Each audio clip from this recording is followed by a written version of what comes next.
El eco de la puerta cerrándose con un golpe seco todavía retumba en mis oídos. Un sonido que partió mi vida en dos. «Vas a pudrirte aquí», gritó Rodrigo, mi único hijo, justo antes de que el cerrojo girara 2 veces. Sus palabras, afiladas como cristales rotos, se clavaron en mi pecho, dejando una herida mucho más profunda que el hambre o la sed que pronto sentiría.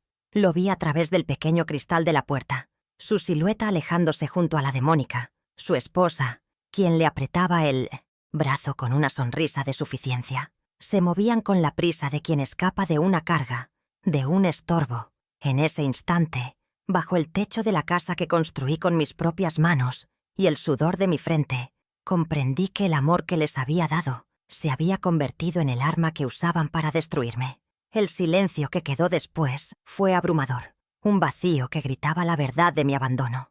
Mónica fue la arquitecta de todo, lo sé. Su voz era un veneno dulce que goteaba en el oído de Rodrigo día tras día, convenciéndolo de que yo era un mueble viejo y polvoriento que afeaba su vida moderna y brillante. «Tu madre es un ancla, mi amor. Nos impide volar», le decía en susurros que yo alcanzaba a escuchar desde mi habitación. Vi cómo mi hijo, el niño al que le leía cuentos hasta que se quedaba dormido, se transformaba en un extraño de ojos fríos, incapaz de mirarme sin un destello de fastidio. La humillación final no fue solo el encierro, fue la mirada de triunfo de ella, la certeza en sus ojos de que había ganado, de que me había borrado del mapa de sus vidas para poder disfrutar de su viaje de lujo sin la molestia de una madre anciana que cuidar. Sabía que mi presencia era un recordatorio constante de los sacrificios que él prefería olvidar.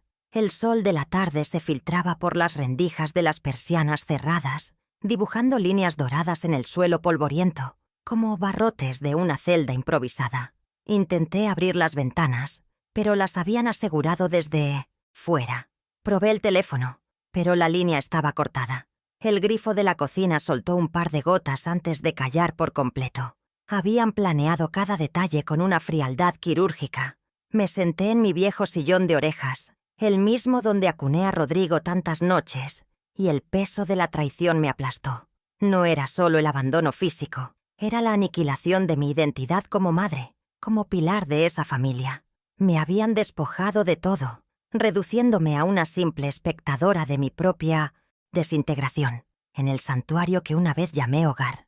Recorrí la casa con pasos lentos, tocando los muebles como si me despidiera de viejos amigos. Cada objeto guardaba un recuerdo, una risa, una lágrima. La mesita del recibidor, con una marca de quemadura de cuando Rodrigo intentó hacer un experimento de química en su adolescencia. El marco de plata con la foto de mi boda, donde mi amado esposo, que en paz descanse, me mira con una devoción que yo creía haber heredado en mi hijo. Todo hablaba de una vida de entrega, de un amor incondicional que ahora me era devuelto como desprecio. ¿Cómo se puede arrancar el corazón de quien te dio la vida y seguir caminando como si nada? Me preguntaba una y otra vez, mientras el hambre comenzaba a hacerse sentir como un nudo en el estómago, un dolor sordo que competía con el que sentía en el alma. El primer día se convirtió en una noche larga y oscura, llena de sombras que danzaban en las paredes y susurraban mis peores miedos. El silencio de la casa era tan denso que podía oír los latidos de mi propio corazón, un tambor lento y cansado.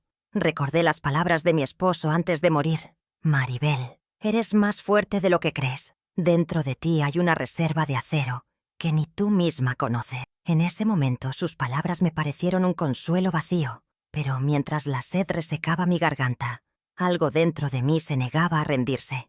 Miré el retrato de mi marido colgado en la sala. Sus ojos parecían infundirme un coraje que creía perdido. Ellos no sabían con quién se estaban metiendo. No conocían la historia completa, los secretos guardados bajo llave, no solo en esta casa, sino en mi memoria. Me acerqué a la vieja cómoda de madera de roble que heredé de mi madre. Mis dedos temblorosos acariciaron el borde tallado antes de presionar un pequeño resorte oculto en su interior. Un compartimento secreto se abrió con un suave chasquido, revelando una caja de metal oxidada. Dentro no había joyas ni dinero, sino algo mucho más valioso. Documentos, cartas, y un viejo libro de contabilidad que mi esposo me hizo prometer que guardaría para una emergencia. «Este es tu salvavidas, Maribel», me había dicho. «Úsalo solo si te ves contra la pared, si sientes que no tienes a nadie más». En ese momento, rodeada por el silencio hostil de mi propia casa, entendí que esa pared estaba frente a mí. Mi hijo y su esposa creían haberme dejado para morir, pero solo me habían dado el empujón que necesitaba para despertar. La debilidad física comenzaba a ser mella, pero una extraña claridad mental se apoderaba de mí. Cada punzada de hambre, cada instante de sed, se convertía en combustible para una llama que crecía en mi interior. Ya no era la llama del amor maternal, sino la del instinto de supervivencia, la de la dignidad herida que se niega a ser pisoteada. Rodrigo y Mónica habían cometido un error fatal. Me subestimaron. Pensaron que era una anciana frágil y dependiente, una reliquia del pasado fácil de descartar. No, sabían que una enfermera auxiliar aprende a ser resiliente, a mirar el dolor a los ojos sin parpadear, a encontrar soluciones donde otros solo ven desesperanza.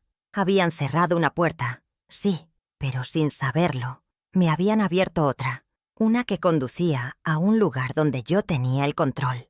Mientras el segundo día avanzaba y el mundo exterior seguía su curso ajeno a mi calvario, yo ya no estaba sola con mi desesperación. Estaba acompañada por una certeza, una promesa silenciosa que me hice a mí misma. No buscaría venganza, no era mi estilo. Buscaría justicia, una justicia lenta, metódica y silenciosa, como el goteo constante del agua que talla la piedra más dura. Ellos habían escrito el principio de esta horrible historia, con crueldad y desprecio, pero el final, el verdadero final, lo escribiría yo, y lo haría con la tinta de la verdad, en las páginas de sus propias vidas, asegurándome de que cada palabra que escribiera fuera un recordatorio imborrable de que, a una madre, nunca, jamás, se le da la espalda de esa manera. El juego apenas comenzaba, y ellos no tenían idea de las cartas que yo guardaba. Permítanme presentarme como es debido, más allá de la mujer temblorosa que dejaron encerrada. Mi nombre es Maribel Duarte. Tengo 68 años de vida a mis espaldas, de los cuales los últimos 5 los he caminado en la soledad de la viudez. Mi esposo, mi amado Ricardo, fue el pilar que sostuvo mi mundo, y desde que se fue, un pedazo de mi alma se fue con él, dejando un eco que resuena en cada rincón de esta casa vacía. Ahora vivo de una modesta pensión, el resultado de más de 40 años de trabajo incansable, un dinero que estiro como si fuera una masa de pan para que alcance a cubrir las facturas, la comida y alguna que otra lanita para tejerles bufandas a mis nietos, esas que probablemente Mónica usa para limpiar los muebles. Mi vida transcurre entre el cuidado de mi pequeño jardín de rosas y geranios y las tardes de tejido, una rutina tranquila que enmascara el anhelo profundo de una llamada que rara vez llega. Fui enfermera auxiliar en el Hospital San Juan de Dios desde que tengo memoria. Mis manos, ahora arrugadas y manchadas por la edad, han sostenido a recién nacidos y han cerrado los ojos de quienes daban su último aliento. Pasé incontables noches en vela, corriendo por pasillos esterilizados, con el olor a antiséptico impregnado en mi uniforme, cambiando sábanas, limpiando heridas que a otros les revolverían el estómago, y sobre todo, escuchando. Escuché las confesiones de los moribundos, las esperanzas de los enfermos y el llanto silencioso de los familiares. Ese hospital fue mi segunda casa, un lugar donde aprendí que la verdadera fortaleza no reside en la fuerza física, sino en la capacidad de mirar el sufrimiento de frente y ofrecer una palabra de consuelo, una caricia, un simple vaso de agua. Creí, ingenuamente, que esa compasión que sembré en extraños florecería en mi propia familia.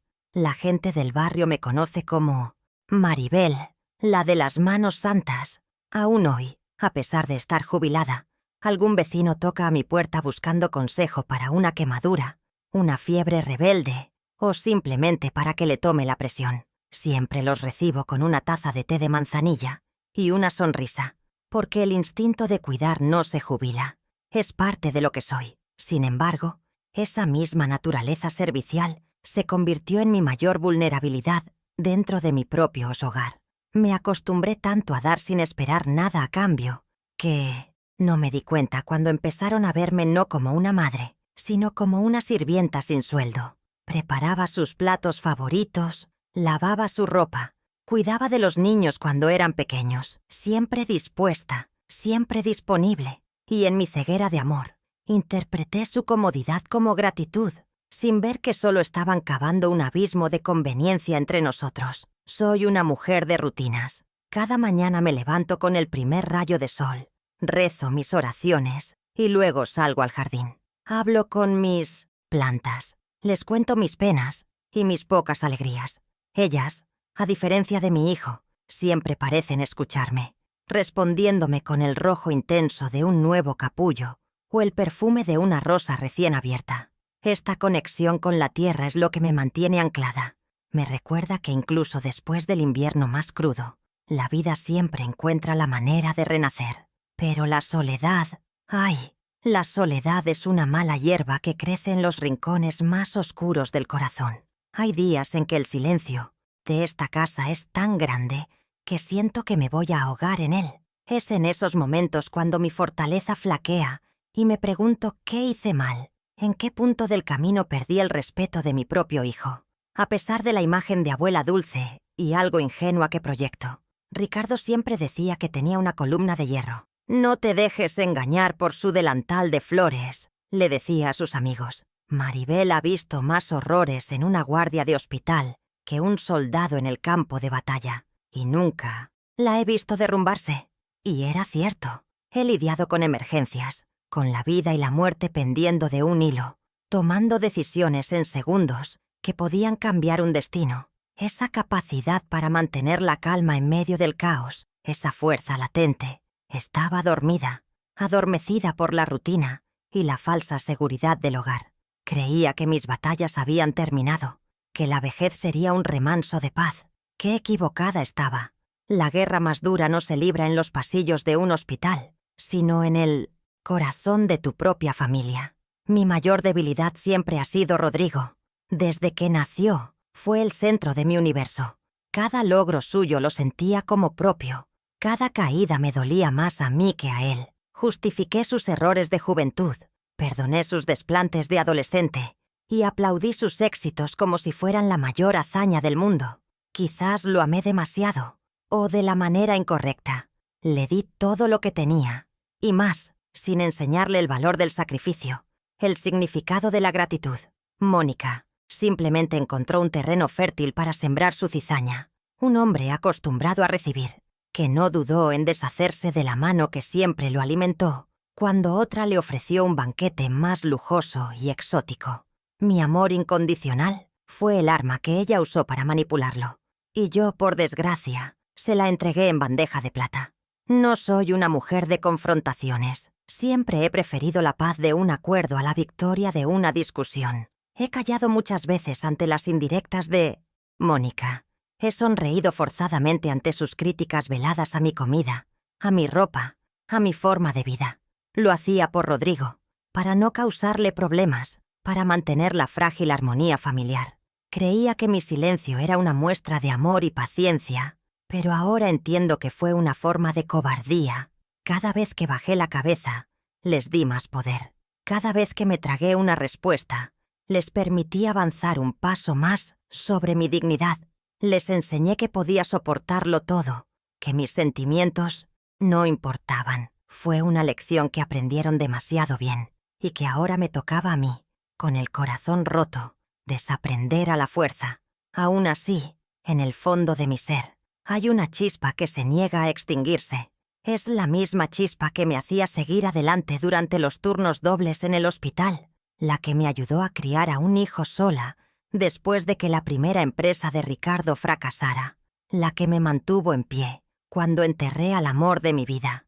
Es la resiliencia de la hierba mala que vuelve a crecer por más que la pisen. Ellos creen haberme cortado de raíz, pero no conocen la profundidad de mis cimientos. Soy Maribel Duarte y he sobrevivido a la muerte, a la enfermedad y al dolor. Sobrevivir a la traición de mi hijo será, sin duda, la prueba más difícil de todas. pero algo me dice que el acero del que hablaba mi esposo está a punto de salir a la superficie. Mis nietos, Lucía y Mateo, son mi talón de Aquiles. La idea de no volver a ver sus sonrisas, de no poder abrazarlos, es un tormento que me desgarra por dentro. Mónica los ha usado como peones en su juego cruel, alejándolos de mí poco a poco, llenando sus cabecitas con ideas de que la abuela está vieja y cansada. Cada visita cancelada, cada excusa para no traerlos, era una pequeña puñalada. Ahora, encerrada aquí, mi mayor miedo no es morir de hambre, sino morir sin que ellos sepan cuánto los amo, sin que conozcan la verdad. Esta lucha ya no es solo por mí, es por ellos, es para que un día, cuando sean mayores, comprenda que la dignidad no es negociable y que el amor verdadero no abandona, no encierra, no condena al olvido. Así que aquí estoy, una mujer de 68 años, viuda, jubilada, con el corazón hecho pedazos, pero con el espíritu intacto. Una mujer que dedicó su vida a sanar a otros y que ahora debe aprender a sanarse a sí misma. Una abuela a la que le han robado lo que más ama. Puedo parecer frágil, como una figurita de porcelana en una repisa, pero se olvidaron de que la porcelana, cuando se rompe, puede tener los bordes más afilados. Y yo, créanme, estoy rota en tantos pedazos que ya no sé dónde termina la fragilidad y dónde comienza el arma. Mi historia no es la de una víctima, o al menos no terminará siéndolo. Es la historia de una madre que está a punto de recordarles a todos, especialmente a su hijo, de qué está hecha. ¿Y tú? ¿Qué habrías hecho en mi lugar? Cuéntamelo en los comentarios. Mi familia, o lo que queda de ella, es pequeña. Solo tengo a Rodrigo, mi único hijo, el fruto de mi vientre, y, ahora, la causa de mi mayor dolor. A sus 42 años, se ha convertido en un hombre que apenas reconozco, un reflejo distorsionado del niño risueño que crié. Y luego están mis dos soles, mis nietos, Lucía de 10 años y Mateo de 7. Ellos son la luz que se cuela por las grietas de mi corazón roto, dos inocentes atrapados en la red de ambición y frialdad tejida por su madre. Cada vez que pienso en sus caritas, en sus abrazos cálidos y sus risas, que solían llenar esta casa, un nudo se forma en mi garganta. Son la razón por la que debo ser fuerte, para que algún día conozcan la verdadera historia, no la versión envenenada que seguramente les contarán. Mi nuera, Mónica, es el centro de esta tormenta, la que dirige los vientos y disfruta del caos que provoca. Mónica es una mujer de 40 años, con una belleza tan afilada como su lengua, y una ambición que no conoce límites. Proviene de una familia que siempre vivió por encima de sus posibilidades, aparentando una riqueza que no poseía, y ella heredó esa obsesión por el estatus y el lujo. Desde que conoció a Rodrigo, vio en él no a un compañero de vida, sino a un trampolín para alcanzar el estilo de vida que tanto anhelaba.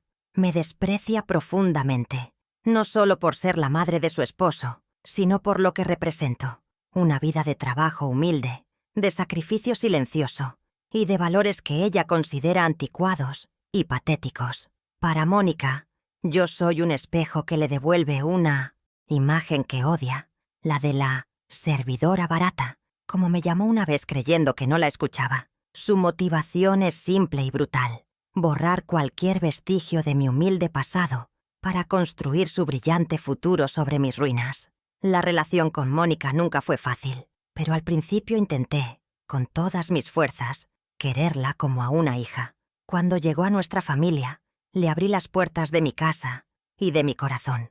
Le enseñé mis recetas de cocina, las mismas que mi madre me enseñó a mí, y ella sonreía mientras criticaba por lo bajo la cantidad de sal o el exceso de condimentos. Le regalé un mantel tejido a mano para su boda, y meses después lo encontré en el fondo de un armario, manchado, siendo usado para limpiar zapatos. Eran pequeñas crueldades, alfileres que clavaba disimuladamente en mi autoestima, siempre con una sonrisa en los labios para que cualquier queja mía pareciera la exageración de una vieja celosa. Rodrigo, ciego de amor, nunca notó nada, o quizás, simplemente, prefirió no verlo. El punto de inflexión fue cuando Ricardo, mi esposo, falleció. Mientras yo estaba sumida en el dolor más profundo, Mónica ya estaba haciendo planes. Recuerdo claramente una conversación que escuché por accidente entre ella y Rodrigo, apenas un mes después del entierro. «Esta casa es demasiado grande para ella sola, cariño», le decía con su voz melosa. «Podríamos venderla y comprar ese apartamento en el centro que tanto nos gusta. Tu madre podría ir a un lugar más adecuado para su edad». La palabra asilo flotó en el aire, fría y pesada.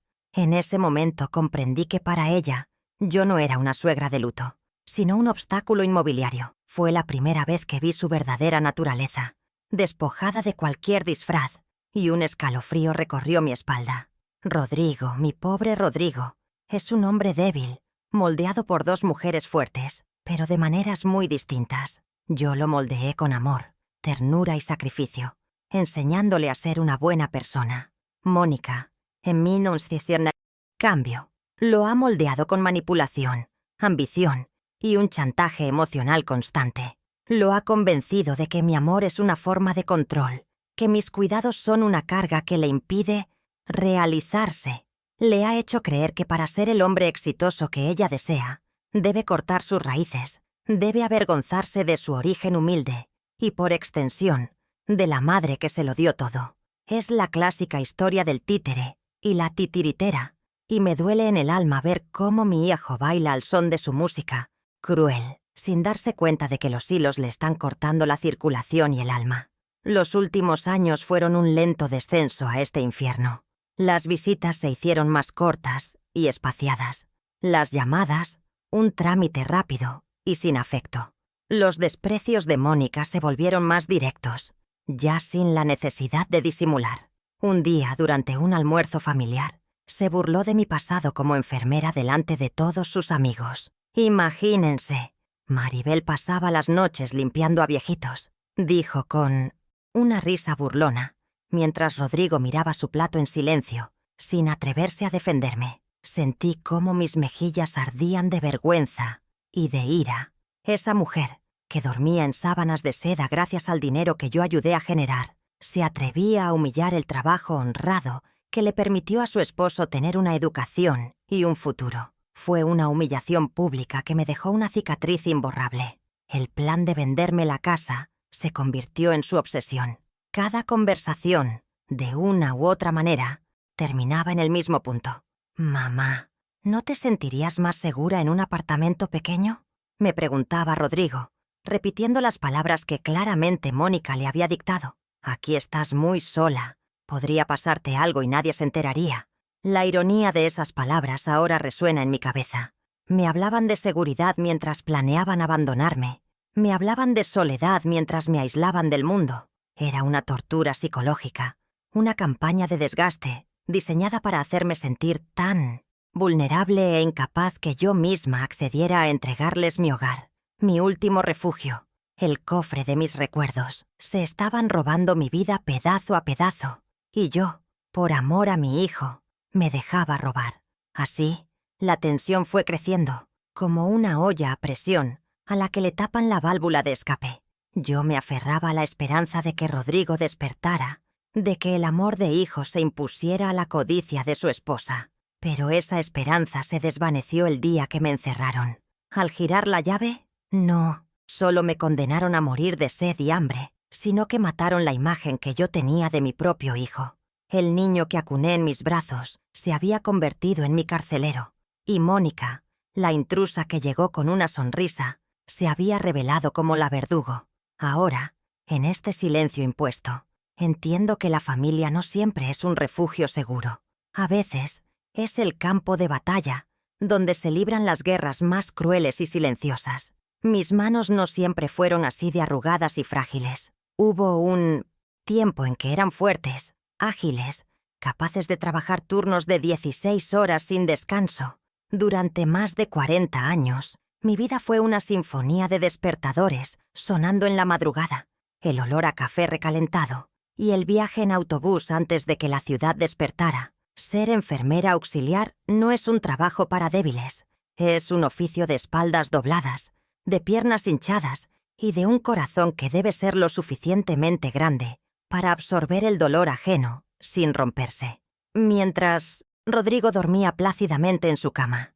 Yo estaba cambiando sueros, bañando enfermos, consolando a familias deshechas y, a menudo, comiendo un sándwich a toda prisa en un rincón del hospital. Cada peso que gané estaba manchado de sudor, de cansancio y, sobre todo, del sacrificio de no ver a mi hijo tanto como hubiera querido. Recuerdo una época particularmente dura, cuando Rodrigo entró en la adolescencia. Se le metió en la cabeza que quería una computadora, una de esas modernas que apenas llegaban al país y costaban una fortuna. Mi sueldo apenas alcanzaba para cubrir nuestras necesidades básicas. Sin embargo, ver la ilusión en sus ojos era mi mayor debilidad. Tomé turnos extra durante 6 meses seguidos. Llegaba a casa tan agotada que a veces me quedaba dormida en la silla de la cocina con los zapatos puestos. Mis compañeras me decían que estaba loca, que ningún niño necesitaba tanto. Pero yo solo pensaba en la sonrisa que pondría Rodrigo, en darle las herramientas que yo nunca tuve. El día que llegamos a la tienda y pagamos esa computadora, con fajos de billetes pequeños y arrugados, me sentí la madre más rica del mundo. Él no tenía idea de las noches en vela que costó ese aparato. Cuando llegó el momento de la universidad, su sueño era estudiar administración de empresas en una institución privada de renombre. Las matrículas eran impagables para una enfermera auxiliar viuda. Mis amigas me aconsejaron que buscara una opción pública, que fuera más realista. Pero para mí, los sueños de mi hijo no tenían precio. Fue entonces cuando tomé una de las decisiones más dolorosas. Abrí el pequeño joyero que me dejó mi madre. Un tesoro con piezas que habían pasado de generación en generación. Su anillo de bodas, los pendientes de perlas de mi abuela, un delicado collar de filigrana. Cada pieza era un recuerdo, un pedazo de mi historia. Sin dudarlo, las vendí una por una, a un precio muy por debajo de su valor sentimental. Con ese dinero, pagué el primer año de su carrera. Él se convirtió en un universitario brillante. Yo, en una mujer con las manos vacías de joyas, pero el corazón lleno de orgullo. El negocio de Rodrigo no nació de la nada. Su primer emprendimiento, una pequeña tienda de suministros de oficina, estuvo a punto de quebrar antes de empezar. Los bancos le negaban los préstamos por falta de garantías. Una noche lo encontré en la cocina, con la cabeza entre las manos, completamente derrotado. Al día siguiente fui a mi propia entidad, bancaria, aquella donde había guardado mis ahorros durante 30 años, una pequeña suma que guardaba celosamente para mi vejez, para no ser una carga para nadie. Retiré hasta el último centavo y se lo entregué. «Confío en ti, hijo», le dije. «Levanta tu negocio». Ese dinero, el colchón de mi futuro, se convirtió en los cimientos de su éxito. Un éxito del que ahora disfrutan él y Mónica en sus viajes de lujo, mientras yo estoy aquí, sin agua ni comida, en la casa que estuvo a punto de ser hipotecada por su primer fracaso. No solo fueron sacrificios económicos, fueron también sacrificios emocionales, de tiempo, de vida. Renuncié a amistades porque mis turnos no me permitían socializar. Dejé de lado la posibilidad de rehacer mi vida amorosa tras la muerte de Ricardo, porque toda mi energía estaba volcada en mi hijo. Mis vacaciones eran los días festivos que pasaba en casa, lavando, cocinando y preparando todo para que a él no le faltara nada. Me convertí en una sombra que trabajaba incansablemente para que él pudiera brillar, y me sentía feliz haciéndolo, porque la sociedad nos enseña que el buen amor de una madre es aquel que se anula a sí mismo por el bienestar de sus hijos. ¡Qué trampa tan cruel! ¡Qué mentira tan bien contada! El amor no debería exigir la propia aniquilación, sino construir puentes de gratitud y respeto mutuo. Cuando nacieron mis nietos, mi rol de abuela se convirtió en mi nueva jornada a tiempo completo, no remunerada, por supuesto. Mónica y Rodrigo trabajaban y yo me hice cargo de los pequeños. Cambié pañales, curé rodillas raspadas, conté cuentos y canté canciones de cuna hasta quedarme sin voz. Fueron años felices, pero también agotadores. Mi casa se convirtió en su guardería particular, mis días en una extensión de los suyos. Lo hice con todo el amor del mundo, feliz de tenerlos cerca, de sentir sus pequeños brazos alrededor de mi cuello. Pero en cuanto dejaron de necesitarme, En cuanto fueron lo suficientemente mayores para ir al colegio y tener sus propias actividades, me convertí una vez más en un mueble viejo. Mi utilidad había expirado, y con ella, su afecto y su tiempo.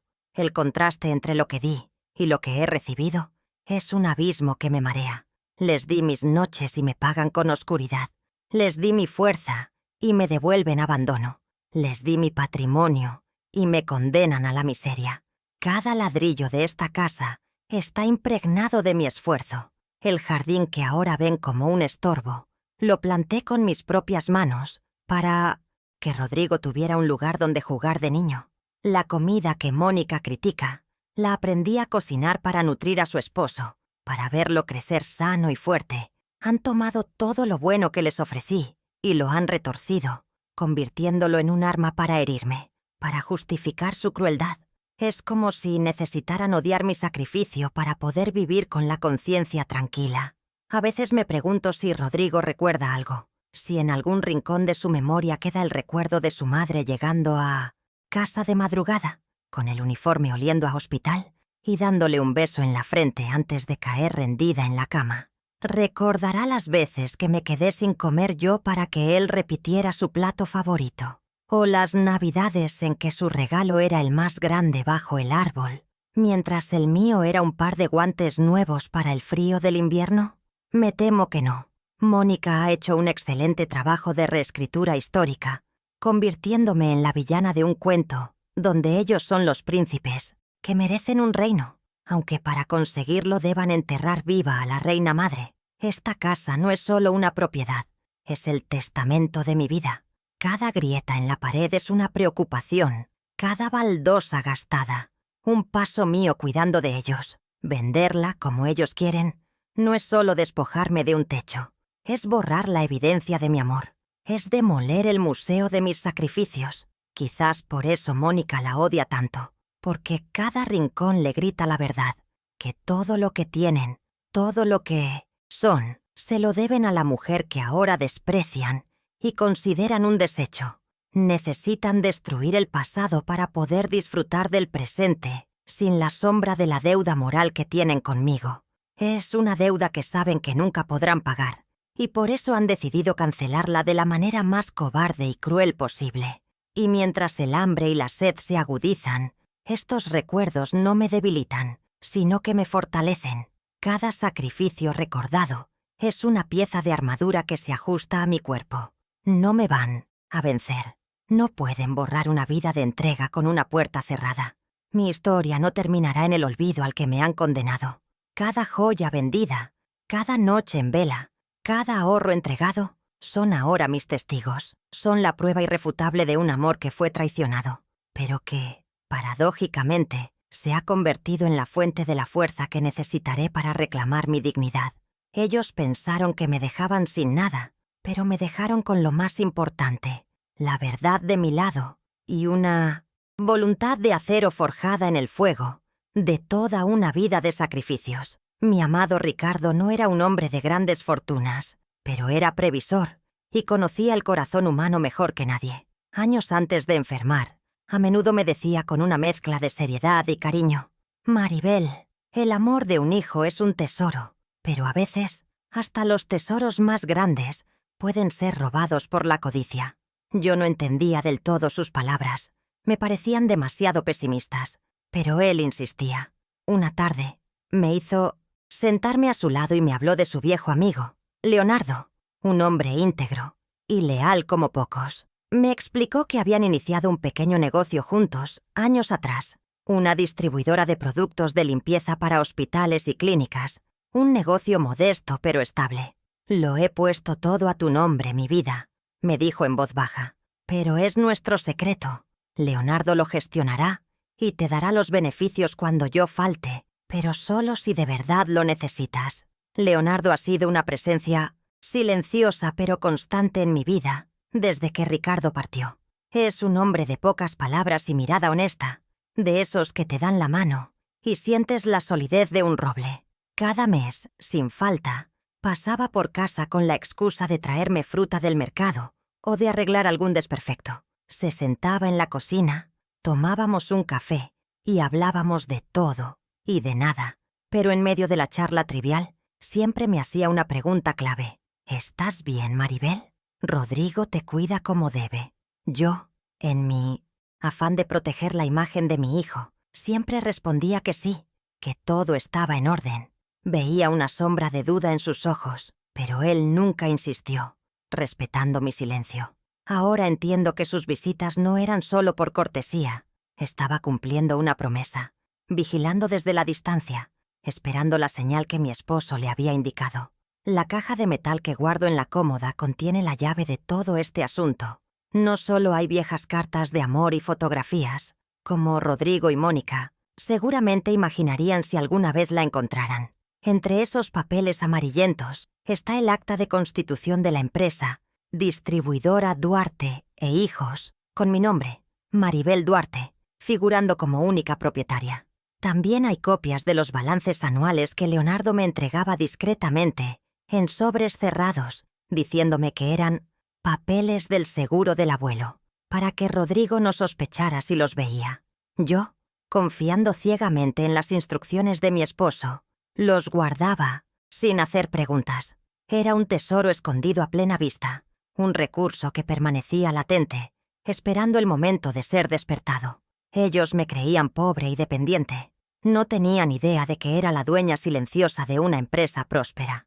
Ricardo sabía de la debilidad de Rodrigo por el dinero fácil y de su susceptibilidad a las malas influencias. Su plan no fue una muestra de desconfianza hacia nuestro hijo, sino un acto de protección hacia mí. Si Rodrigo y su futura esposa te honran y te cuidan, este dinero servirá para ayudar a tus nietos en el futuro, me explicó una vez. Pero si alguna vez te dan la espalda, si te ves sola y desamparada, entonces, Maribel, este negocio será tu ejército, Leonardo será tu general, y tú serás la reina que reclama su castillo. En aquel entonces, sus palabras me sonaron a una novela de caballería, algo dramático y lejano. Jamás imaginé que llegaría el día en que necesitaría un ejército para defenderme de mi propia sangre, que tendría que convertirme en reina no por ambición, sino por pura supervivencia. Recuerdo las miradas de complicidad entre Ricardo y Leonardo cuando hablaban de proyectos futuros delante de Rodrigo. Usaban claves, hablaban de nuestra pequeña huerta para referirse a la empresa, de las cosechas para hablar de los beneficios. Rodrigo, siempre más interesado en sus propios asuntos, nunca prestó atención a las conversaciones de los viejos. Para él, Leonardo era solo el amigo pesado de su padre que venía a tomar café gratis. Esta siembra de pistas falsas, esta construcción de un secreto a lo largo de los años, fue la estrategia más sabia de mi esposo. Creó una fortaleza invisible a mi alrededor, una red de seguridad que yo misma desconocía, y que ahora, en mi momento de mayor vulnerabilidad, se revela como mi única y más poderosa arma. Así, este recurso oculto ha permanecido en las sombras, creciendo en silencio, como una raíz profunda que nadie ve, pero que sostiene al árbol. No es una herencia, caída del cielo, sino el fruto del trabajo y la visión de un hombre que me amó lo suficiente como para protegerme, incluso después de su muerte. Mónica y Rodrigo planearon su golpe creyendo que conocían todas las variables, que jugaban con todas las cartas marcadas a su favor. Pero se olvidaron de la pieza más importante del tablero, la que había estado oculta todo este tiempo. No contaban con la lealtad de Leonardo, ni con la previsión de Ricardo. Y, sobre todo, no contaban con que la mujer, a la que dejaron pudrirse en la oscuridad, era, en realidad, la dueña de la luz que iluminaba, sin que ellos lo supieran, gran parte de su éxito. Tras el fallido intento de convencerme de vender la casa, la actitud de Mónica se agrió visiblemente, pasando de la manipulación sutil a la hostilidad abierta. Los desprecios se convirtieron en el pan de cada día. Recuerdo con una claridad dolorosa el día de mi cumpleaños. No esperaba una gran fiesta, pero sí quizás un pastel, una llamada, un gesto de cariño. En lugar de eso, Mónica entró en la cocina mientras yo preparaba mi modesto almuerzo y con una sonrisa gélida dejó sobre la mesa un folleto de una residencia de ancianos de lujo. He estado investigando lugares para ti, Maribel, dijo, como si me ofreciera un regalo. Mira qué jardines tan bonitos. Podrías hacer amigas de tu edad y dejar de estar tan sola. El folleto se sentía como un bloque de hielo en mis manos. No era una sugerencia. Era una amenaza, un recordatorio de que mi tiempo en mi propia casa estaba contado. Rodrigo entró en ese momento, vio la escena y simplemente se encogió de hombros, validando el cruel gesto de su esposa con su silencio. Pocas semanas después, ocurrió el incidente del jarrón. Era una pieza de cerámica sencilla, pero de un valor sentimental incalculable para mí. Lo habíamos comprado Ricardo y yo en nuestra luna de miel. Estaba en la repisa de la chimenea, su lugar de honor durante más de 40 años. Un día, mientras Mónica ayudaba a limpiar, escuché un estrépito. Corrí a la sala y encontré el jarrón hecho añicos en el suelo. «¡Ay, qué torpe soy!», exclamó ella. Pero la sonrisa fugaz que cruzó su rostro no me pasó desapercibida. Fingió una gran consternación, pero sus disculpas sonaban huecas, casi burlonas. Lo que me rompió no fueron los trozos de cerámica, sino la mirada de mi hijo. En lugar de consolarme, se apresuró a tranquilizar a Mónica. «No te preocupes, mi amor. Era solo una cosa vieja», dijo, barriendo los restos de mi recuerdo más preciado como si fueran simple basura. En ese momento, entendí que ya no quedaba nada que proteger. Habían comenzado a demoler mi vida, recuerdo por recuerdo. La manipulación emocional se volvió su herramienta favorita. Comenzaron a usar a los niños como arma. Prometían traérmelos el fin de semana, y yo pasaba días preparando galletas, arreglando su antigua habitación de juegos, esperando con una ilusión que me rejuvenecía. Pero llegaba el sábado, y siempre había una excusa de último momento. Lucía tiene fiebre. Mateo está castigado. Surgió un compromiso.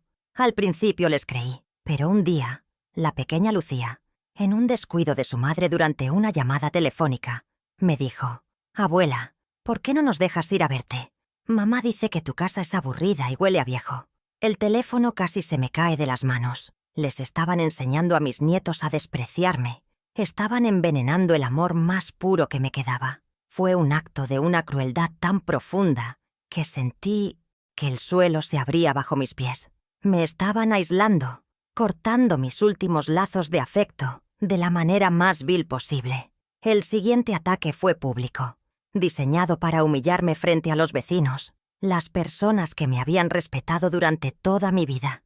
Rodrigo y Mónica organizaron una gran barbacoa en el jardín. Invitaron a amigos, socios de negocios, a todo el vecindario. A mí me pidieron que me quedara dentro de la casa para no molestar. «Mamá, tú con tus historias de hospital aburres a la gente», me dijo Rodrigo sin el menor tacto. Desde la ventana de mi habitación los veía reír, celebrar, vivir en el espacio que era mío. En un momento dado, la señora Carmen, mi vecina de al lado, preguntó por mí.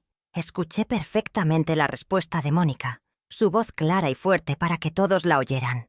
«Ay, Maribel está un poco delicada hoy. Ya saben, cosas de la edad. A veces se confunde y es mejor que descanse». Me pintó como una anciana senil, una loca a la que había que esconder. La vergüenza fue tan intensa que tuve que tumbarme en la cama, con el corazón latiendo desbocado. El dinero se convirtió en otro campo de batalla. A pesar de tener mi pensión, ellos controlaban mis finanzas con la excusa de ayudarme. Rodrigo me daba una pequeña cantidad semanal para mis gastos, como si fuera una niña. Un día necesité comprar unos zapatos ortopédicos nuevos, ya que los míos estaban destrozados y me causaban dolor al caminar. Cuando le pedí el dinero, Mónica intervino. «No creo que sea necesario un gasto tan grande ahora, Maribel», dijo, revisando mis viejos zapatos con una mueca de asco. «Estos todavía aguantan. No estás para ir a bailes, ¿verdad?» Me sentí mendigando por algo que era una necesidad básica, humillada por tener que justificar un gasto para mi propia salud. Me obligaron a seguir usando los zapatos rotos, y cada paso doloroso era un recordatorio de mi impotencia, de la cárcel económica en la que me habían metido dentro de mi propio hogar. Luego vino el abandono en la enfermedad.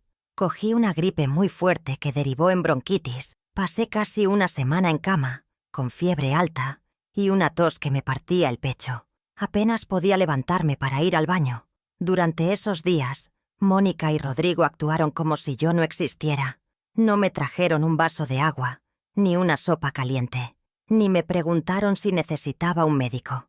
Pasaban por delante de la puerta de mi habitación sin mirar adentro.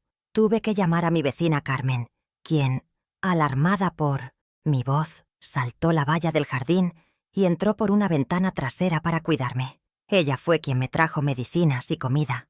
Ver la preocupación en los ojos de una casi extraña, mientras mi propio hijo me ignoraba, fue una revelación brutal. Para ellos, mi salud, mi vida, ya no tenían ningún valor. Quizás incluso deseaban que la enfermedad se me llevara. La crueldad de Mónica alcanzó un nuevo nivel cuando empezó a deshacerse de mis pertenencias personales. Un día volví de dar un pequeño paseo y encontré una caja en la acera con mis libros de enfermería, mis álbumes de fotos del hospital y mi viejo uniforme, perfectamente doblado. Ella estaba a mi lado, con los brazos cruzados. «Estoy haciendo limpieza, Maribel. Hay que deshacerse de lo viejo para dejar espacio a lo nuevo», dijo con una naturalidad escalofriante. Esas no eran solo cosas viejas, eran los símbolos de mi identidad, de mi carrera, de mi orgullo. Tirar mi uniforme a la basura era como escupir sobre toda mi vida de servicio. Intenté recuperar la caja, pero Rodrigo me detuvo. «Déjalo, mamá. Mónica tiene razón. Son solo trastos». Me quedé paralizada, viendo cómo el camión de la basura se llevaba los pedazos de mi historia. El conflicto se intensificó hasta el punto de que empezaron a restringir mis movimientos. Si intentaba sentarme en la sala a ver la televisión, Mónica subía el volumen de la música o iniciaba una llamada telefónica a gritos, haciéndome sentir incómoda hasta que me retiraba a mi cuarto. Si una amiga venía a visitarme, ella se encargaba de aparecer con alguna excusa para interrumpir, dejando claro que las visitas no eran bienvenidas. Poco a poco, mi mundo se fue reduciendo a las 4 paredes de mi dormitorio. Me estaban borrando del espacio físico de la casa, convirtiéndome en una fantasma invisible y silenciosa. La tensión era constante, una neblina espesa y tóxica que se respiraba en cada rincón. Ya no había discusiones, solo una guerra fría y silenciosa donde cada gesto, cada palabra omitida, era un ataque. El punto más bajo, justo antes del encierro, fue la graduación de preescolar de mi nieto Mateo. Yo misma le había tejido el pequeño traje que iba a usar. Estaba emocionadísima. El día del evento me vestí con mi mejor ropa, lista para ir. Cuando estaba a punto de salir, Mónica me detuvo en la puerta. «Lo siento, Maribel, pero no hay suficientes entradas, solo para los padres», dijo, sin siquiera mirarme a los ojos. Sabía que era mentira. Más tarde vi las fotos que publicaron en sus redes sociales. Ahí estaban los otros abuelos, los padres de Mónica, sonriendo y aplaudiendo.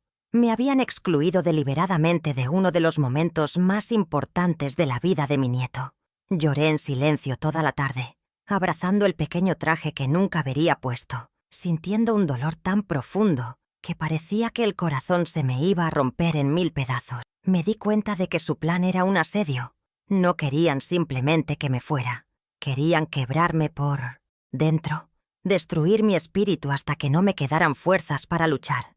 Querían que me rindiera, que suplicara por ir a un asilo, que les entregara la casa como un acto de rendición final. Cada humillación, cada acto de crueldad, estaba fríamente calculado para despojarme de mi dignidad, para hacerme sentir que yo era el problema, que mi presencia era tóxica. Era una campaña de terrorismo psicológico en toda regla, llevada a cabo por las 2 personas que más debería haber podido confiar en el mundo. El amor se había transformado en una estrategia de guerra. La tensión se podía cortar con un cuchillo. Los silencios en la mesa eran más ruidosos que cualquier grito. Las miradas de Mónica estaban cargadas de un odio helado, y la indiferencia de Rodrigo era como un puñal que se retorcía en la herida. Yo caminaba por mi propia casa de puntillas, como una intrusa, intentando ocupar el menor espacio posible, tratando de ser invisible para evitar el conflicto. Pero mi mera existencia era el conflicto. Mi presencia les recordaba la deuda que tenían conmigo, una deuda que no querían pagar. Por eso necesitaban destruirme, para cancelar la cuenta. La situación se volvió insostenible. Cada día era una nueva prueba de resistencia emocional. Me despertaba con una angustia en el pecho, preguntándome qué nueva humillación me depararía la jornada. ¿Esconderían mis gafas? ¿Perderían una carta importante? ¿Harían un comentario hiriente sobre mi aspecto? Vivir así es una forma de tortura, lenta, un veneno que te consume gota a gota. Empecé a perder peso. El pelo se me caía a mechones y las ojeras marcaban mi rostro como 2 moratones. Me estaba marchitando y ellos lo veían, lo sabían y no hacían nada.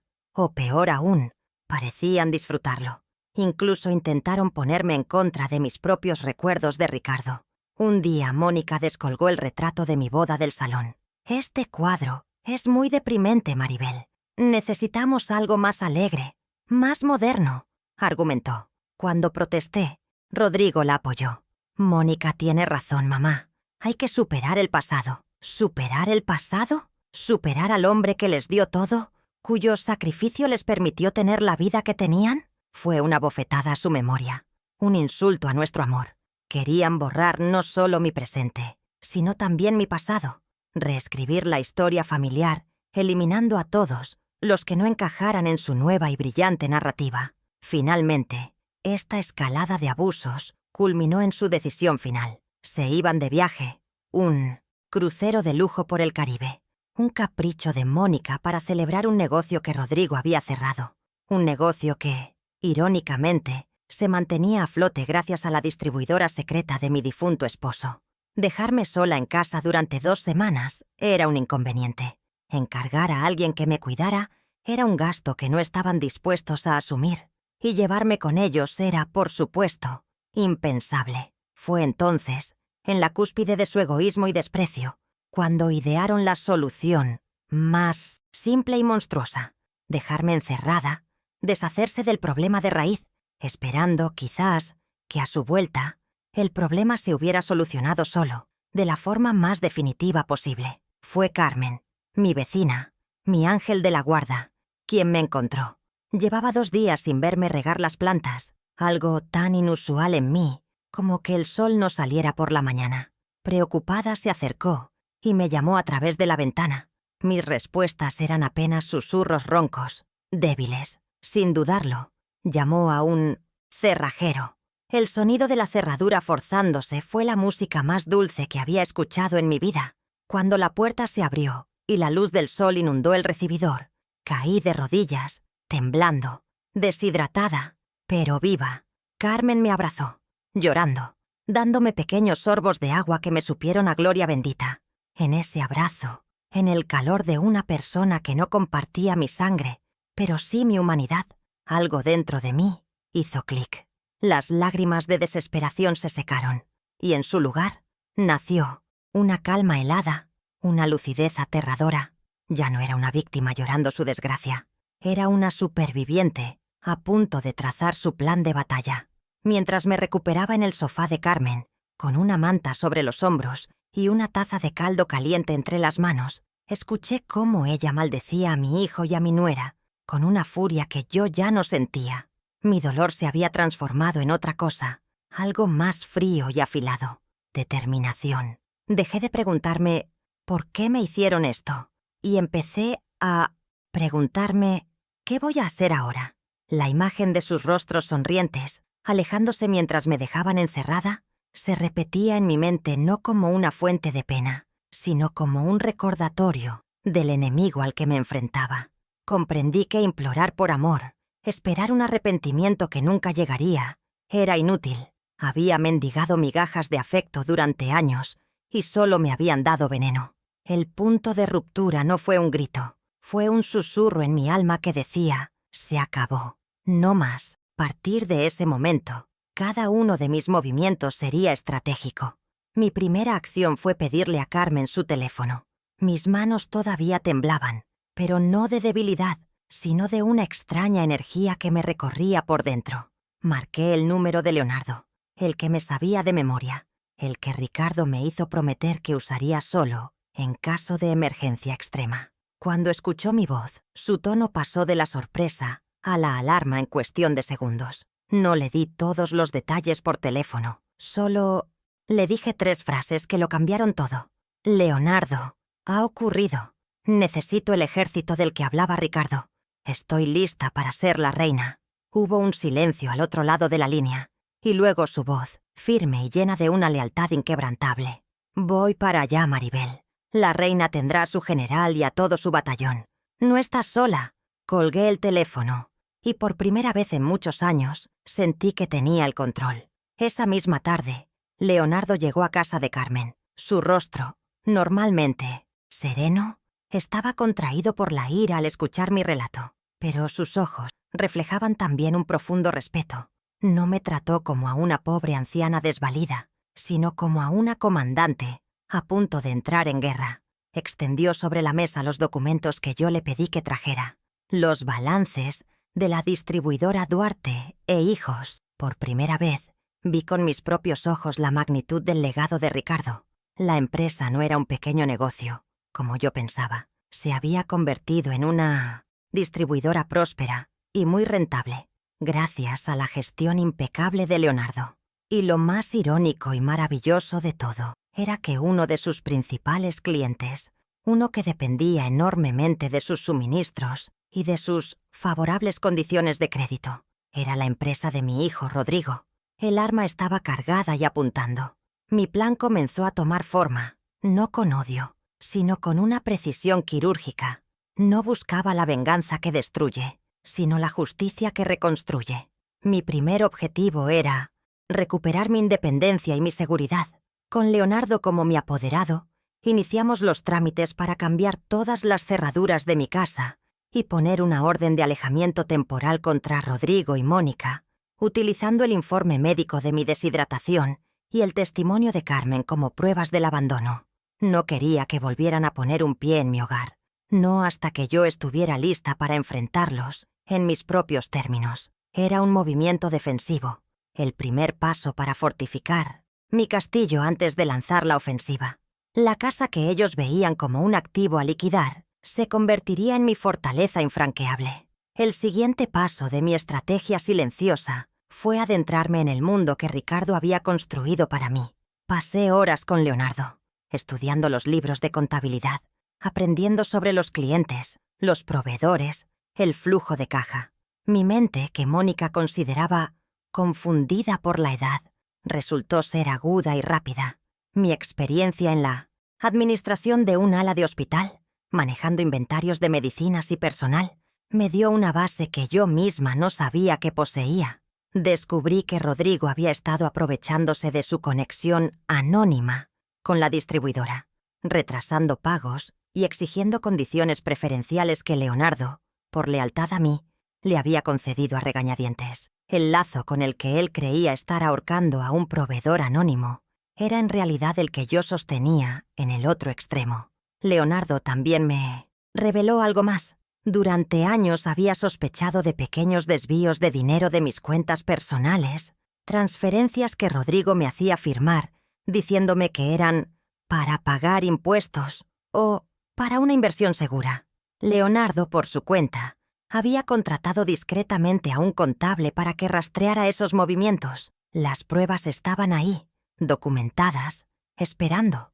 No se trataba solo de abandono y maltrato emocional, sino de un abuso financiero sistemático y prolongado. Cada pieza del rompecabezas encajaba, mostrando una imagen mucho más siniestra de lo que yo había imaginado. Mi hijo no solo me había descartado, me había estado robando lentamente durante años. La justicia que yo buscaba ahora tenía una nueva dimensión, la restitución. Así, en el silencio de mi recuperación, lejos de los ojos de mis verdugos, mi plan se fue tejiendo. Era un plan de justicia silenciosa, sin escándalos prematuros, sin confrontaciones directas por ahora. Cada acción estaba calculada. Primero, asegurar mi bienestar. Segundo, tomar el control de mi poder económico. Tercero, reunir todas las pruebas necesarias para el golpe final. Leonardo era mis ojos y mis oídos en el mundo exterior, ejecutando mis decisiones con una lealtad conmovedora. Mientras Rodrigo y Mónica disfrutaban del sol del Caribe, creyendo que en casa solo quedaban los restos de una anciana derrotada, en realidad estaban navegando directamente hacia la tormenta perfecta que yo, con una calma implacable, estaba empezando a desatar. La partida de ajedrez había comenzado y la reina, por fin, movía su primera pieza. La primera ficha de dominó cayó mientras ellos todavía estaban en alta mar, disfrutando de cócteles con sombrillitas de colores. Siguiendo mis instrucciones, Leonardo envió una comunicación oficial a la empresa de Rodrigo. El tono era cortés, pero inflexible.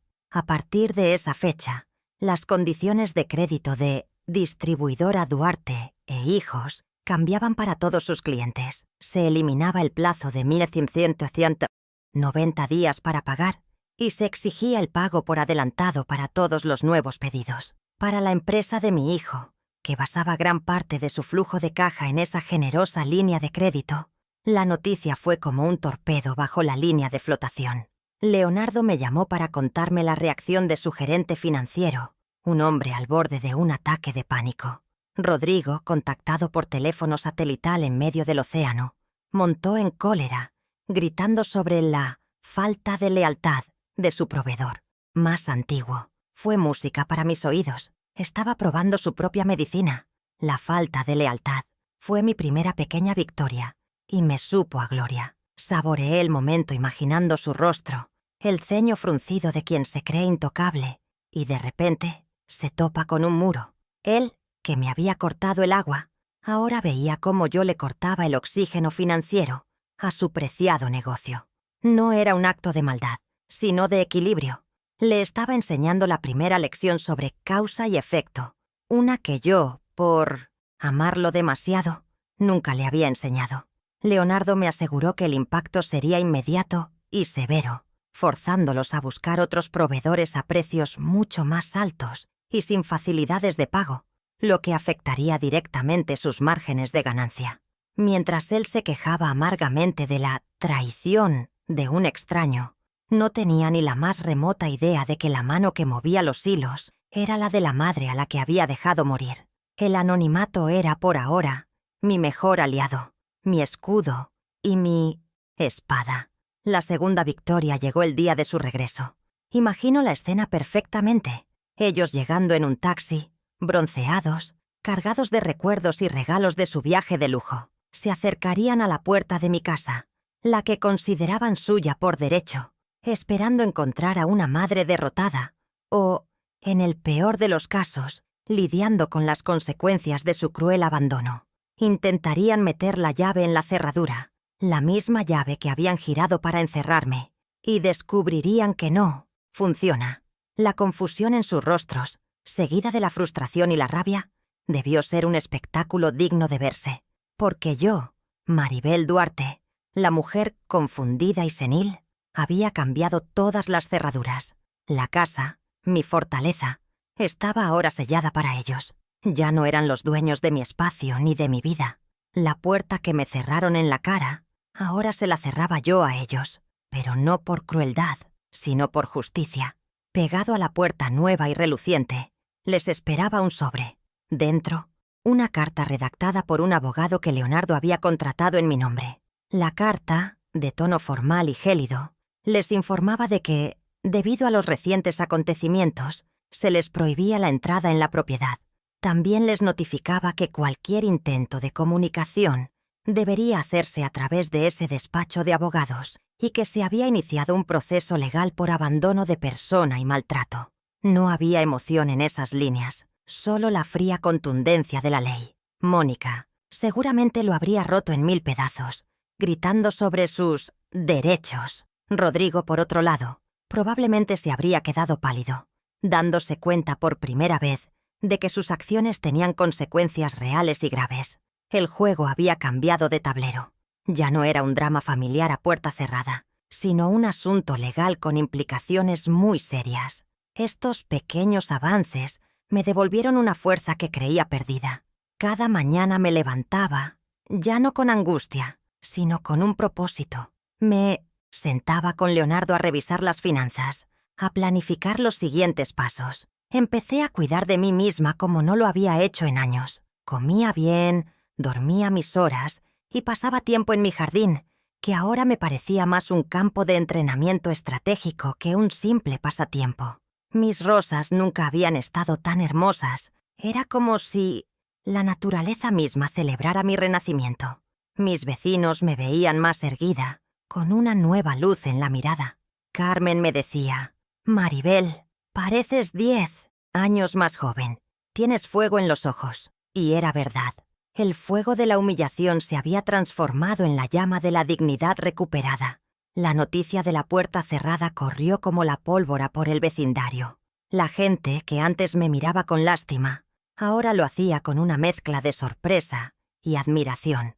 Rodrigo y Mónica, que se habían esforzado tanto en construir una fachada de familia perfecta y exitosa, vieron cómo su reputación empezaba a resquebrajarse. Tuvieron que alojarse en un hotel caro, una ironía deliciosa, gastando el dinero que tanto amaban, porque ya no podían vivir gratis a mi costa. Las preguntas de los vecinos debieron ser insoportables. ¿Problemas en casa? ¿Maribel está bien? De repente, ellos eran los que estaban en el punto de mira, los que tenían que dar explicaciones. Yo, desde la seguridad de mi hogar, observaba en silencio, dejando que sus propias acciones hablaran por ellos. El silencio puede ser, a veces, la acusación más ruidosa de todas. Mientras tanto, mi plan maestro seguía avanzando en la sombra. Con la ayuda del abogado, reunimos un expediente sólido: el testimonio de Carmen, el informe del cerrajero, el diagnóstico médico de mi deshidratación. A esto sumamos el informe del contable que Leonardo había encargado, detallando años de abuso financiero. Cada documento era un clavo más en el ataúd de su impunidad.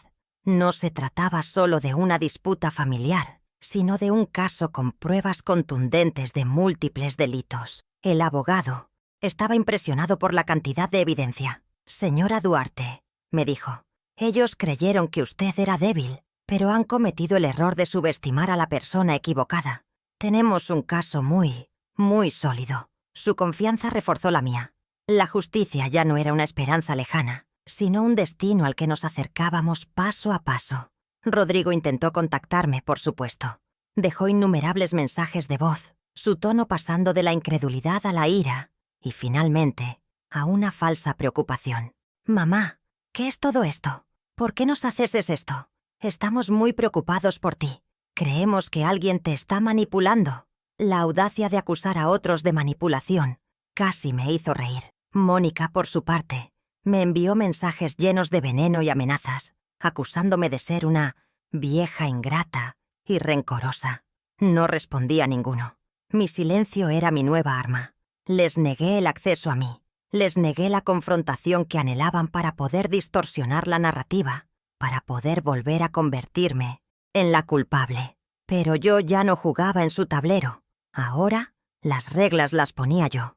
Mi siguiente movimiento fue solicitar, a través del abogado, un régimen de visitas supervisadas para mis nietos. Argumentamos que el ambiente en el que vivían era tóxico y que sus padres habían demostrado una negligencia grave.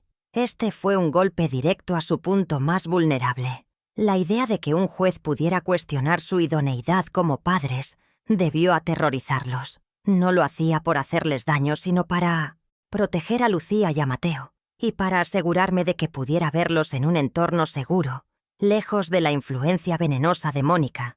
Era una forma de decirles: «Me habéis quitado todo, pero no os permitiré que me quitéis también a mis nietos». La batalla por su custodia sería, sin duda, la más dura, pero estaba dispuesta a librarla. Cada uno de estos pasos era una mini revelación, no solo para ellos, sino también para mí. Estaba descubriendo una fuerza interior que no sabía que poseía. Maribel, sumisa y temerosa, estaba siendo reemplazada por una estratega, una mujer que había transformado su dolor en poder. Ya no era definida por mi rol de madre o de abuela, sino por mi propia resiliencia. Aprendí que la verdadera independencia no es solo económica, sino emocional. Es la capacidad de poner límites, de decir «basta», de defender tu propia dignidad incluso frente a las personas que más has amado. Y esa lección, aunque aprendida de la manera más dura, era el mayor tesoro que podía obtener de toda esta pesadilla. Así, el escenario estaba preparado. Ellos, despojados de su base de operaciones, con su negocio en problemas y su reputación en duda. Yo, atrincherada en mi fortaleza, con un equipo legal sólido, pruebas irrefutables y el control de la fuente de su riqueza. La tensión iba en aumento, como una cuerda que se estira hasta su límite. Sabía que pronto intentarían un movimiento desesperado, una confrontación pública para salvar las apariencias, y yo estaría lista, esperándolos. El clímax se acercaba, y por primera vez en mucho tiempo, no sentía miedo, sino una extraña y serena expectación. La justicia, como un tren largamente esperado, estaba a punto de llegar a la estación. Si quieres saber cómo termina esta historia y ver si la justicia finalmente prevalece, suscríbete y acompáñame en el desenlace. El escenario para el acto final no pudo ser más perfecto, más irónico. Desesperados por salvar su imagen pública, que se desmoronaba día a día, Rodrigo y Mónica decidieron dar un golpe de efecto. Una gran fiesta en el salón de eventos más lujoso de la ciudad para celebrar el éxito continuo de su empresa. Era una farsa, un castillo de naipes construido sobre cimientos de mentiras, y yo tenía la intención de ser el soplo de viento que lo derrumbara todo. Invitaron a toda la élite local, a sus socios comerciales, a sus amigos, a todos aquellos ante quienes necesitaban proyectar una imagen de poder y estabilidad. No sabían que, al reunir a todas, esas personas solo estaban congregando a los testigos de su propia caída. Yo, por supuesto, no estaba en la lista de invitados, pero decidí que era hora de hacer una entrada inolvidable. La reina iba a visitar su corte, aunque fuera para anunciar el fin del reino. Llegué en el momento cumbre de la celebración. Rodrigo estaba en un pequeño escenario, con una copa de champán en la mano, dando un discurso grandilocuente sobre el esfuerzo, la visión y la integridad. Mónica estaba a su lado, resplandeciente en un vestido de diseñador, bebiéndose los aplausos y las miradas de envidia. A mi lado caminaban mis dos pilares, Leonardo, con la serenidad de un roble, y mi abogado, el señor Rojas, con un maletín que contenía la verdad documentada. Las puertas del salón se abrieron y entramos. No hicimos ruido, pero nuestra presencia se sintió como una onda expansiva. Un murmullo recorrió la sala. Las sonrisas se congelaron. Vi el rostro de Rodrigo descomponerse, su discurso flaquear. El pánico en los ojos de Mónica fue instantáneo y profundo. El espectáculo, su espectáculo, acababa de ser interrumpido por los fantasmas que creían haber enterrado. Con una calma que no sabía que poseía, avancé entre los invitados, que se apartaban a mi paso como las aguas del Mar Rojo. No dije una palabra. Mi silencio era mi declaración. Me detuve justo frente al escenario, levantando la mirada hacia mi hijo. Su rostro había perdido todo el color. Intentó continuar con su discurso, pero las palabras se le ahogaban. Fue Leonardo quien rompió el tenso silencio. Con una voz clara y potente que resonó en todo el salón, se dirigió a los presentes. «Disculpen la interrupción», comenzó. «Mi nombre es Leonardo Vega, gerente general de distribuidora Duarte e Hijos. Solo quería hacer una aclaración al discurso del señor Rodrigo. Habla de esfuerzo, pero olvida mencionar que su empresa se ha mantenido a flote gracias a la generosidad de su principal proveedora». Hizo una pausa dramática y, luego, girándose hacia mí, concluyó. «La dueña y fundadora de esa proveedora, la señora Maribel Duarte». El impacto de la revelación fue atronador. Un jadeo colectivo recorrió la sala. Vi a los socios de Rodrigo mirándose unos a otros, confundidos, incrédulos. La fachada de hombre hecho a sí mismo de mi hijo se derrumbó en un instante. Mónica parecía que iba a desmayarse, su mano agarrando con fuerza el brazo de Rodrigo. Pero yo no había terminado. Hice una señal al señor Rojas. Él, con una solemnidad impecable, subió los 2 escalones del escenario y se paró frente a la pareja. «Señor Rodrigo, señora Mónica», dijo, abriendo su maletín. «Tengo algo para ustedes». Ante la mirada atónita de todos los invitados, les entregó los documentos. Una orden de alejamiento, una demanda por abandono y maltrato, y una querella criminal por abuso financiero y estafa continuada. Están formalmente notificados. El flash de la cámara de un fotógrafo de sociales inmortalizó el momento. sus rostros de horror, los papeles en sus manos temblorosas. Pero el golpe de gracia aún estaba por llegar. Justo en ese momento, como lo habíamos planeado, un oficial de justicia, acompañado por 2 agentes de policía, entró en el salón. Su presencia uniformada silenció hasta el último susurro. Se dirigió directamente a Rodrigo y Mónica. «Señor y señora, junto con estas notificaciones, se les informa que se ha abierto una investigación por fraude. Y en segundo lugar», dijo, y su voz se endureció, «se les entrega esta citación para una audiencia urgente sobre la custodia de sus hijos, solicitada por la señora Maribel Duarte, debido a la evidencia de un entorno familiar perjudicial y negligente. Este fue el golpe que los aniquiló. La idea de perder a sus hijos, la humillación pública de ser cuestionados como padres, fue más devastadora que cualquier pérdida financiera». Vi las lágrimas brotar en los ojos de Rodrigo, pero no eran lágrimas de arrepentimiento, sino de derrota. Mónica, finalmente, reaccionó, pero no con la elegancia que siempre aparentaba, sino con la histeria de una bestia acorralada. «¡Es mentira! ¡Todo es mentira!», gritó, su voz aguda y estridente. «Esta vieja loca nos quiere destruir porque le dijimos que no podíamos seguir cuidándola. Está senil. Un abogado sin escrúpulos la está manipulando». Pero sus palabras sonaban vacías, desesperadas. La evidencia estaba ahí, en manos del oficial. Los invitados, sus supuestos amigos, comenzaron a retroceder, a distanciarse de ellos como si tuvieran una enfermedad contagiosa. El castillo de naipes se había venido abajo. En cuestión de minutos, habían pasado de ser la pareja de éxito a ser el escándalo de la ciudad, despojados de su máscara ante las mismas personas a las que querían impresionar. La justicia, a veces, tiene un maravilloso sentido de la puesta en escena. Yo me mantuve en silencio durante todo el proceso, observando. No necesitaba gritar ni insultar. Mi presencia era suficiente. Era la prueba viviente de su crueldad. Cuando el abogado y el oficial terminaron, me di la vuelta para marcharme. Pero antes, mis ojos se encontraron con los de Rodrigo. En su mirada vi una mezcla de odio, de súplica, de incomprensión. Quizás esperaba que, en el último momento, yo me compadeciera, que detuviera todo. Pero la mujer que pedía compasión había muerto en aquella casa cerrada y oscura. La que estaba ahora frente a él era Maribel Duarte, la dueña de su sustento, la guardiana de su futuro, y la madre cuya dignidad él había intentado pisotear.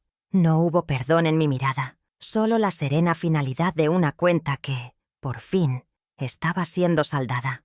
Al salir del salón, con Leonardo a un lado y el señor Rojas al otro, dejé atrás el caos. Los murmullos se convirtieron en un clamor. Los teléfonos móviles grababan la escena. Los socios comerciales se apresuraban a salir, abandonando el barco que se hundía. La fiesta del éxito se había convertido en el funeral de su reputación.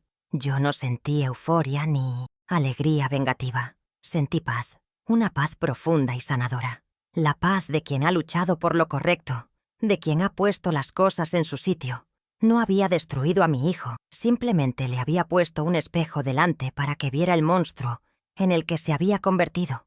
Las consecuencias que ahora enfrentaba no eran mi castigo, sino la cosecha natural de las semillas que él mismo, con la ayuda de Mónica, había sembrado.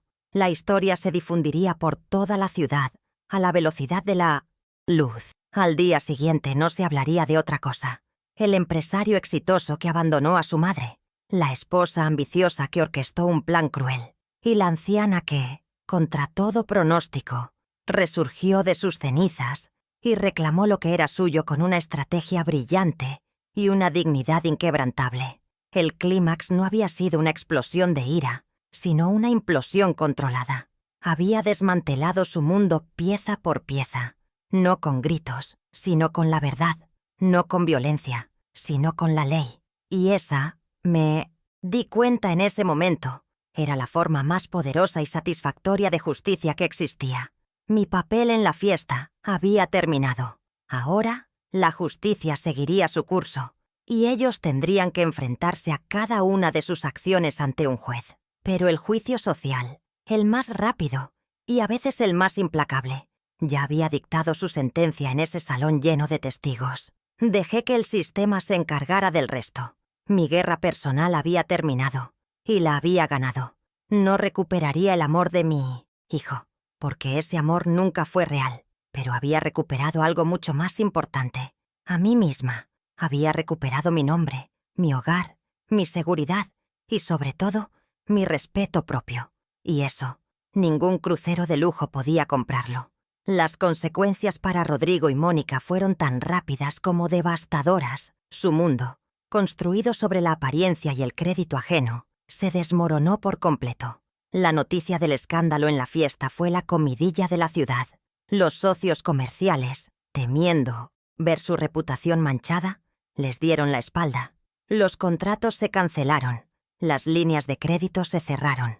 La empresa de Rodrigo, privada del soporte vital que mi distribuidora le proporcionaba, entró en colapso en cuestión de semanas. Se vieron obligados a vender sus coches de lujo, los relojes caros, el apartamento del centro que tanto anhelaban. La pérdida más dolorosa para Mónica no fue el dinero, sino el estatus. Sus amigas dejaron de contestarle el teléfono. Ya no la invitaban a sus eventos exclusivos. Pasó de ser la envidia de su círculo social a ser un paria, una mujer despreciada y ridiculizada. Probaron el amargo sabor del ostracismo que habían intentado imponerme a mí. El proceso legal fue largo y doloroso, pero la justicia, aunque lenta, fue implacable. Las pruebas eran abrumadoras. Fueron declarados culpables de abandono y abuso financiero. La sentencia incluyó una considerable compensación económica para mí, una orden de alejamiento permanente y la obligación de asistir a terapia psicológica.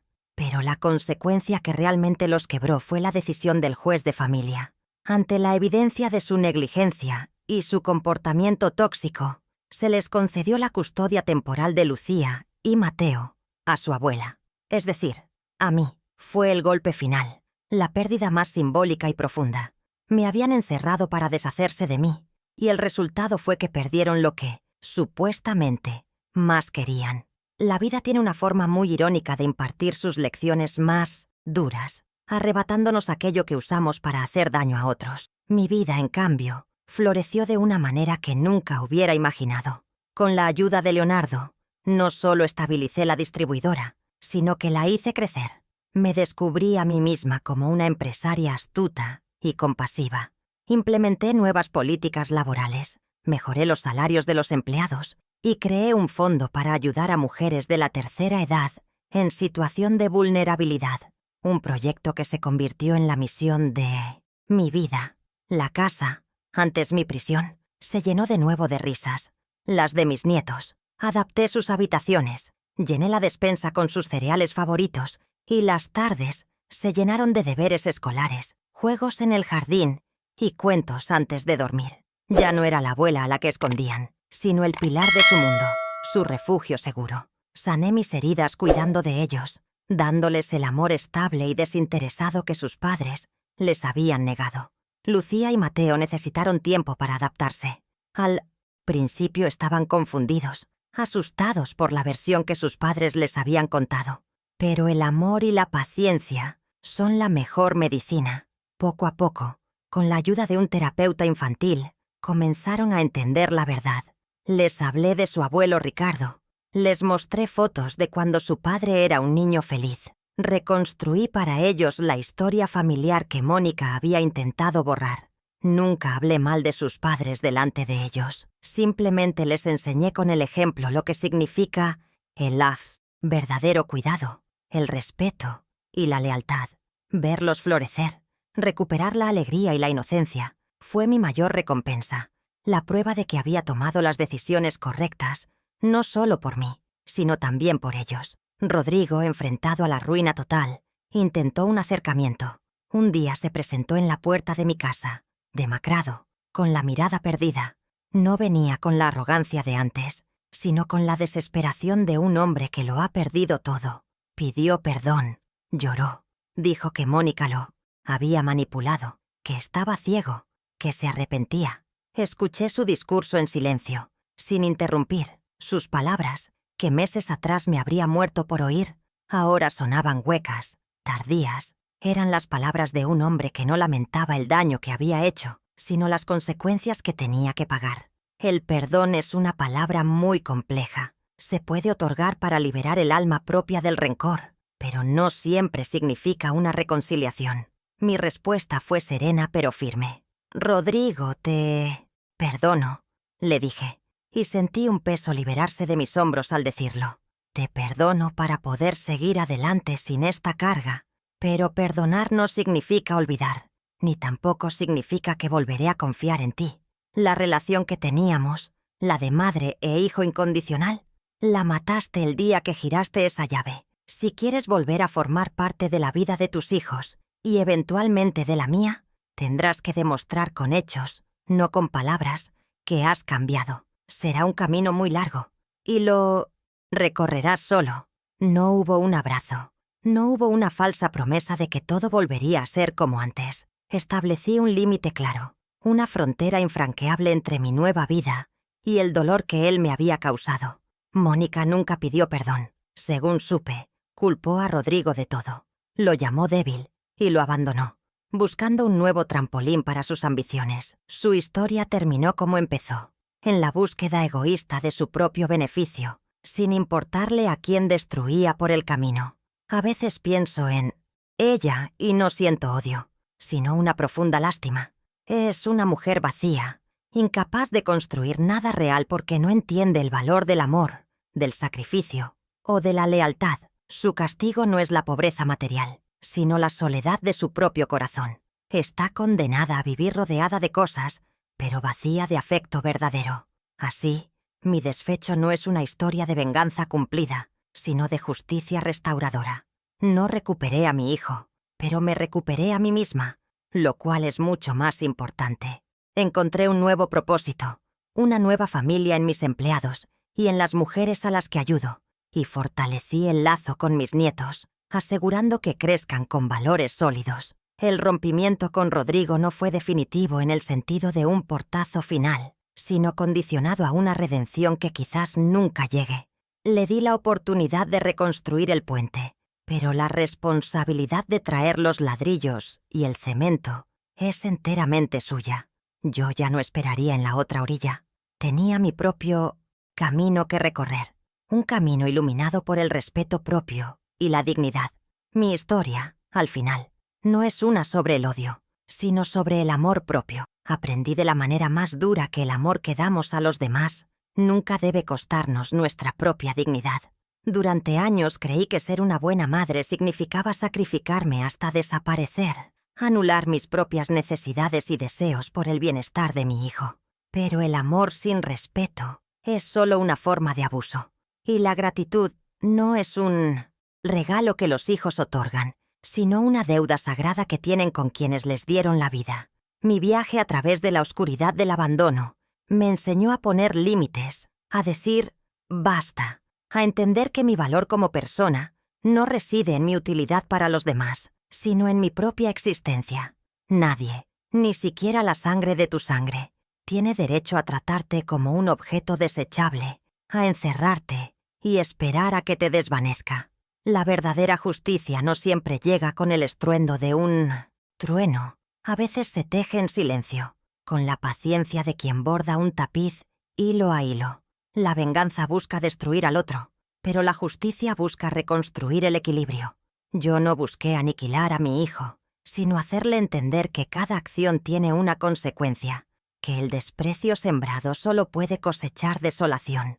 La fuerza más grande no reside en el grito, sino en la estrategia serena, en la planificación meticulosa, en usar la inteligencia y la verdad como armas. Descubrí que la resiliencia no es solo aguantar los golpes, sino levantarse después de caer y, en lugar de devolver el puñetazo, construir un castillo tan alto y fuerte que nadie pueda volver a alcanzarte para herirte. A quienes dedican su vida a cuidar, a las madres, a las abuelas, a las enfermeras, a todas las almas generosas que dan sin esperar.